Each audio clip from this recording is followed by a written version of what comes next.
I was thinking there is something Wike needs to learn from former Deputy Senate President Ekweremadu.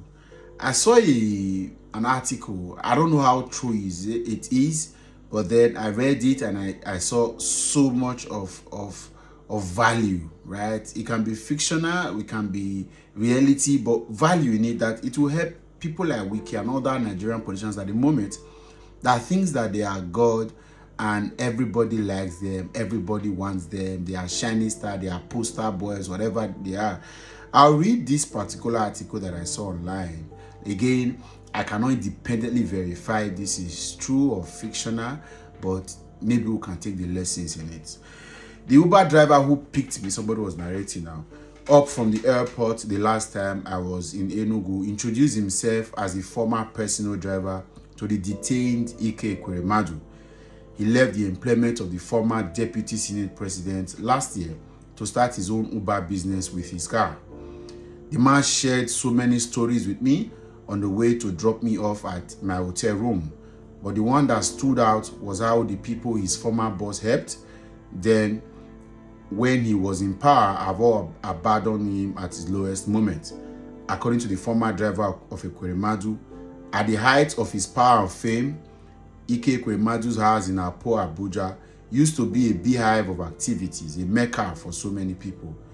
A lot of people from different countries in the world come around for different reasons, ranging from those seeking financial assistance to those looking for employment in federal agencies to politicians who always live with Ghana must go bags stuffed with money. But today, none of those individuals that Oga helped have publicly identified with him or even visited him in prison in London. Again, like I said, you cannot independently verify all of this. They have all stayed away by distancing themselves from his travails and predicament. As the former driver of the Enugu State Legislature was lamenting what had become of his boss, I was trying to process what I had just heard while reminding myself in my heart that human beings are who they are: wicked, selfish, and self-centered. Reuben Abati shared the same story of how the beneficiaries of his boss and former president Goodluck Jonathan Lajes all abandoned him a week after Buhari was declared president in 2015. Let's hear Reuben as he explains better. The presidential election went as it did and everything changed. Days later, State House became Ghost House. The residents, which used to receive visitors as early as 6 a.m., regular early morning devotion attendees, became quiet. The trot of visitors stopped. The number of phone calls began to drop. By May 29, my phones had stopped ringing as they used to. They more or less became museum pieces. Their silence reminded me of the 4 years of my life that proved so momentous. On one occasion, after a whole day of silence, I had to check if the phones were damaged. As it were, a cynical public relates to you not as a person, but as the office you occupy. The moment you leave office, the people move on, erasing every memory before throwing you into yesterday's dustbin.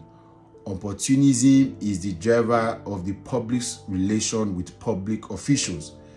Today, the phones remain loudly silent, with the exception, of course, from those friends who are not gloating and who are not offering words of commendations and support.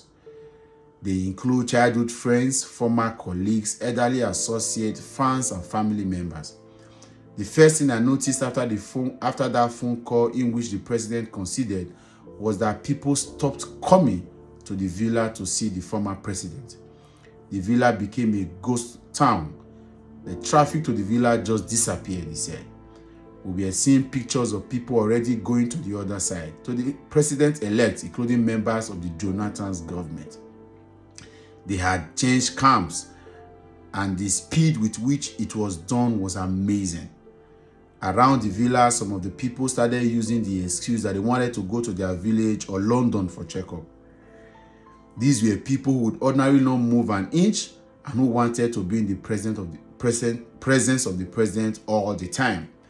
That taught me a lesson. You are only as relevant as the position you occupied, Reuben Abati concluded.